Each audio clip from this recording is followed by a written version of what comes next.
Welcome. It's great you could join us today again. And if it is your first time, a special welcome to you. My name is Winston Gowder, pastor of International Community Fellowship in Sydney, Australia. Today we're going to look at a subject which is important, and maybe many people have presuppositions about what the Bible is. Some people have written it away because they say it's a lot of nonsense, it is archaic, it doesn't have any meaning, but that is not true.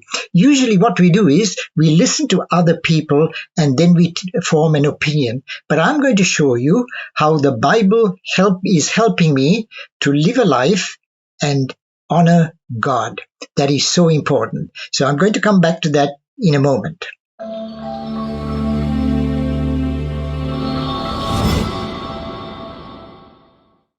I'm going to share something personal today. I'm going to tell you how the Bible is actually helping me to live life and honor God. Now, there are 7 things I'm going to bring to you. Now, there are, of course, many, but I'm just summarizing it to 7 aspects that will perhaps encourage you too.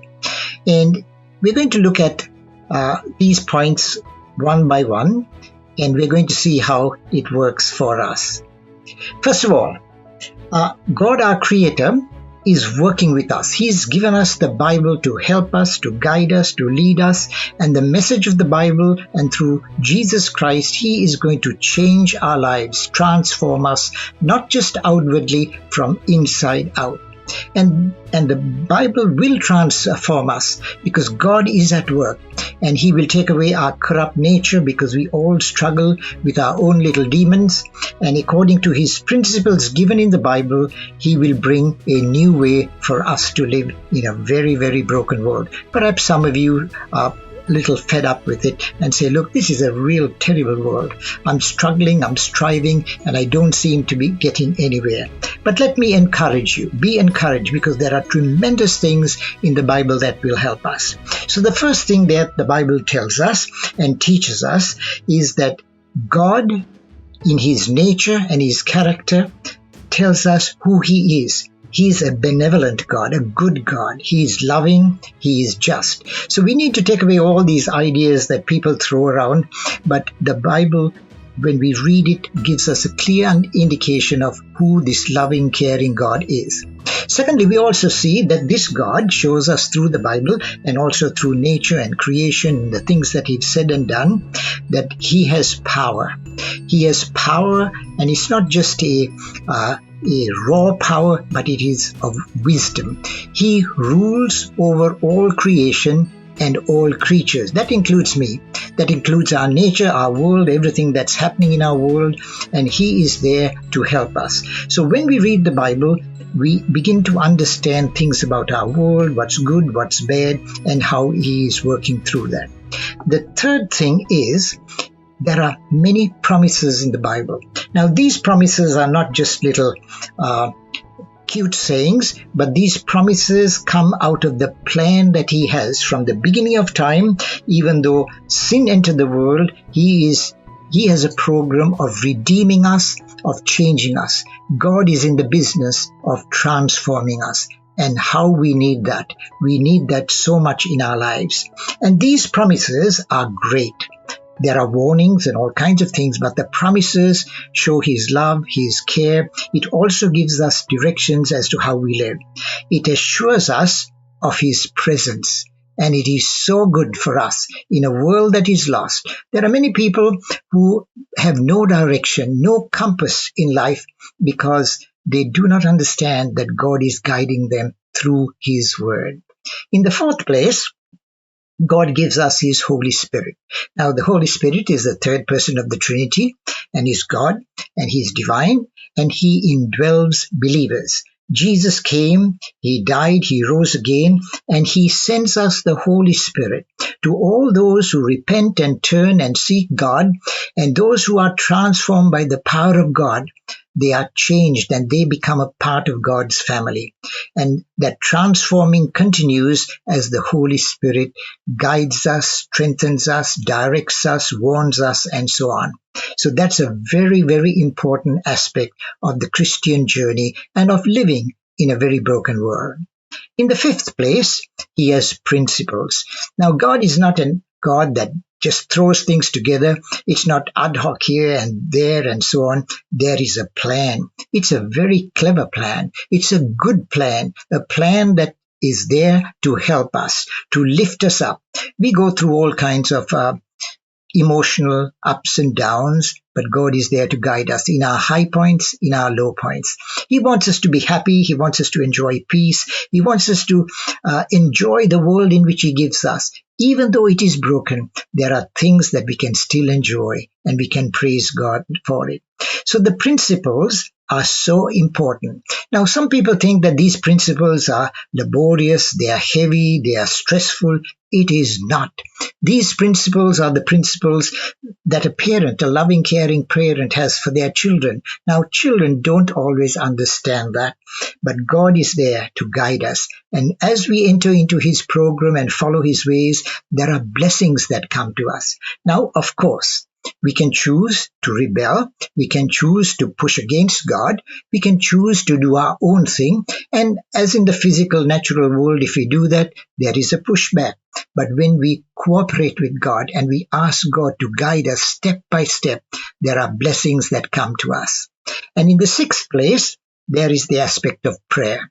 Now, prayer is something that people understand, but again, they misunderstand. Prayer is our communication with God. When God draws us to Himself, He gives us His Holy Spirit. Christ has done His work in us and begun a new program in our lives. We want to communicate with God, and that's a tremendous privilege. Imagine that. We can talk and we can commune with the God of the universe. And He is personal. He is a friend. He is like a father, and we can talk to Him. Now, as we grow in the Christian life, we begin to do that and we begin to understand that. And that becomes a very delightful thing. In the seventh place, there is what we call God's kingdom. God's plan is a very wide program. And this kingdom rule that He exercises is one that will bring us to victory. And we struggle with the pain and the suffering, but all of that will be removed. As in Revelation 21, it says that when the new heavens and the new earth come, there will be no pain. There is no suffering. All of these things have been renewed, healed, and taken away so that we can enjoy that wonderful relationship with God and enter into His glorious kingdom. So these are just 5. There are many more, but these are basic to us understanding the Word and wanting to read the Word of God so that we understand it. Now, the Word of God, as is in the Bible, it has many aspects to it. There is history, there is poetry, there are biographies there is teaching aspects, there are letters that Paul the Apostle wrote to the churches and to Christian people. There are the prophets in the Old Testament. God inspired them to speak His word so that they may have direction. And so we're going to see how the Word of God can help us and bring us into a wonderful, profitable, happy relationship with God. Now, mark you, this is not an easy fix. This is not saying that everything is going to be right when we come to God and we say, God, have mercy on me. We are still living in a broken world. I say often to people, because they say, well, I pray to God, nothing happens. I give my life to God. I know God is in me, but where's the change? We must remember this. We are not living in heaven. Those problems in the world, a broken world, will continue until God removes that and until Satan, the evil one, is removed. So let's just move ahead and see what he says to us. There is one word in the Gospel of John, in John 20, verse 31, where John the Apostle is writing, and as he writes, he indicates why he is writing. And it says there, but these are written so that you may believe that Jesus is the Messiah, the Son of God, and that by believing you may have eternal life in His name. Now, that is something very important here.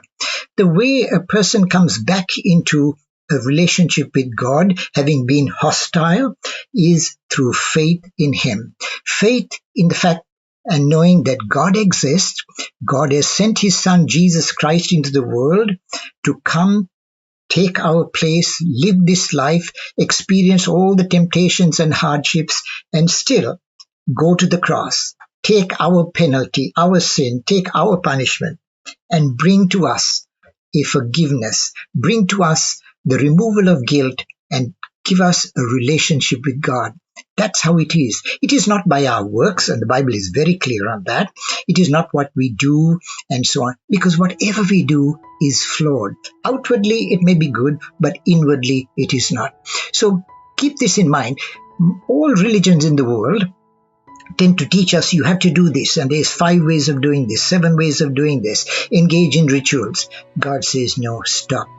Jesus comes, he lifts us up, and he works in our hearts and lives. He takes away all of the negative things, and he starts a new recreation of us in our earthly journey. Now I'm going to go forward, and let's say that we're reading the Sydney Morning Herald or some big newspaper, and we read something like this, where it says, be warned, there will be terrible times in the last days. And then it begins to describe this. Now, this is in 2 Timothy chapter 3, and it gives us a list, a sort of a catalogue of what some of the things are going to be as the time draws near, as the coming of Jesus Christ gets closer and closer. Now, one good thing about the Bible is it never ages. It speaks very directly to our times, to our situation, to our culture, to all of the things that happen in our world. Now, let me take you through that. And it says there, people will be lovers of themselves, lovers of money, boastful, proud, abusive, disobedient to their parents, ungrateful, and unholy, without love, unforgiving, slanderous, without self-control, brutal, not lovers of the good, but treacherous and rash, conceited, lovers of pleasure rather than lovers of God, having a form of godliness but denying its power. For they have nothing to do with such things. They are the kind who worm their way into homes and gain control over gullible women, who are loaded down with sins and are swayed by all kinds of evil desires, always learning, but never coming to a knowledge of the truth, and oppose the truth. Now, these things are happening. We think, well, is that in the Bible? It is truly in the Bible. And that's why God says, turn from that rebelliousness. We cannot fix the problem. Our technology cannot change things. It can give us devices and make life a little bit more comfortable, but technology cannot change our inward problem, and that problem is called sin and rebellion. And then he goes on to say, these are people of depraved minds, who, as far as godliness is concerned, are rejected, but they will not go very far, because folly will be clear to everyone, their folly. In other words, they will be exposed. And that's really the word of God. Now, when God says that to us, he wants us to take heed, to adjust our lives, to be warned, and to be guided so that we can have a better life on this earth. And that better life is always in connection with Jesus Christ, because he is the way, he is the truth, and he is the life.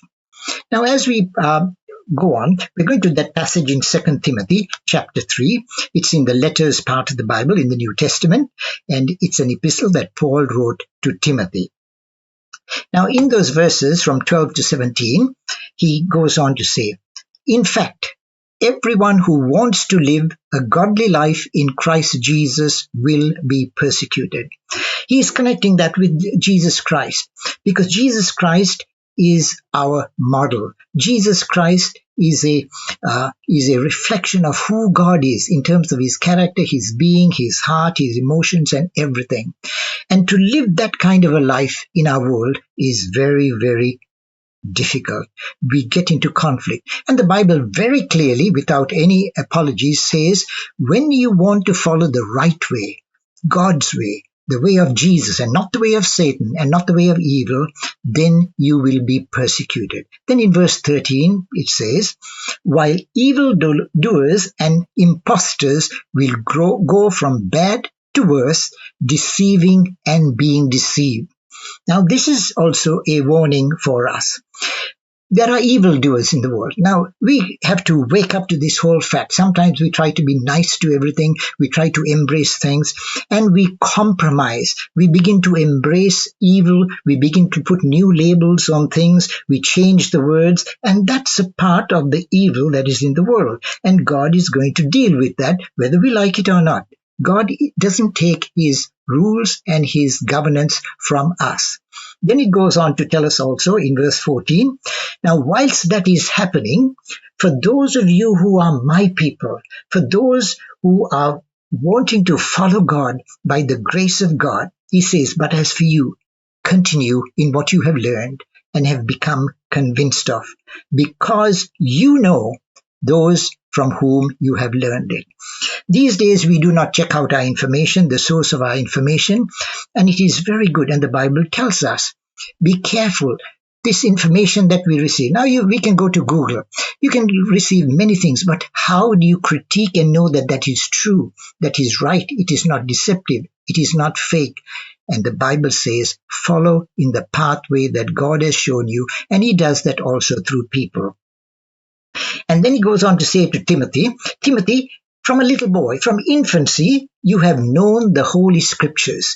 That is the book. That's where God put these principles and he brings it to us. Right from the Old Testament times, right to the New and up to our present time, the Bible has those principles. Now, I encourage you strongly, for your own sake, read the Word of God. Find out what he is saying about himself, about prayer, about redemption, about changing the work of the Spirit and so on. And you will be a different person. And he says these scriptures and these principles are able to make you wise for salvation through faith in Christ Jesus. Now, he's not just giving us some moral principles and say, just follow these things. That doesn't work. When we follow these rules and these principles, God is working. These are his principles. He backs it with his power, and it is available to us through Jesus Christ. And the 16th verse of that chapter is very descriptive. What is the purpose of the Bible? Why does God give us? And these 4 things will help you understand. So we read there, all scripture is God-breathed and is useful for teaching, rebuking, correcting, and training in righteousness, so that the servant of God may be thoroughly equipped for every good work. So there is a plan, and these scriptures do that. So first of all, we see, he says, it is good for teaching, that is doctrine, for principles, for basics, teaching me the ways that is right so that I can stay on God's pathway. And then he says, we are living in a broken world, and you can expect this. There will be rebuking, and people hate this. People hate to be told that they are wrong, but when God points out and say, you're wrong, you're hurting yourself, you're rejecting me, you're dishonoring me, and you're choosing to live by the power of Satan, that rebuking is necessary. It is showing me where I am wrong and where I am off the track, and where I can get back. So it is a corrective. Then we see also the correction aspect is very important. The Bible does that. People read the Bible and say, I just want principles so that I can be prosperous, I can be happy. It doesn't quite work like that. We need the foundation, the change in our lives. And this correction shows me how to get back on the track. Then further, so that we can stay on the track, there is training in righteousness, in the things that are right and acceptable to God. And this instruction, which is continuing, helps me to understand and stay on the right road to righteousness. I want to close with a few verses. Now, these are taken from Psalm 119, and that book is an amazing book. It's in the center of the Bible, and it's the longest Psalm in the Bible. It has something like, 176 verses, and they are broken up into sections of 8, and each section begins with a letter of the Hebrew alphabet, like Aleph, Bet, Gimel, and so on. And I encourage you that you can learn from it and you can grow from it. And here is a sample of some of the things. It says in verse 34, give me understanding, so that I may keep your laws and obey it with all my heart. Because by nature we don't. So we are saying, Lord, give me understanding. And that comes from God's word and the power of the Spirit of God. In Psalm 119 verse 9, it is instructing all levels of society, all age groups. And it says, how can a young person stay on the path of purity? By living according to your word. The psalmist knows that by experience. The psalmist David, he was a king, he had power, but he messed up his life. He was caught up in adultery, in murder, in lying, in cheating, and God dealt with him very severely, but God changed him. And that is the power of God. That is the grace of God. And that is available to us, any of us, no matter how bad we have been or how terrible we've been. God wants to redeem us and put us back on the path. In verse 50, it reads, my comfort is my suffering in this. Your promise preserves my life. And that's true. God is saying, I promise to be with you. I will never leave you. I'll never forsake you. Even though you're going through the trouble, I will lift you up.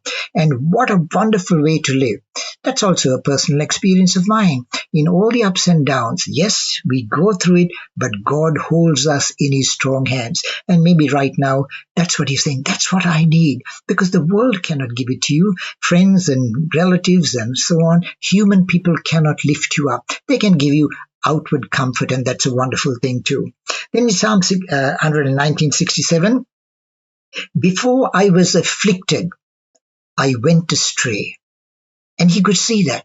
God uses affliction sometimes to bring us back to himself so that he can embrace him again, like a wayward child returning back to a father or a mother. And then he says, but now I obey your word.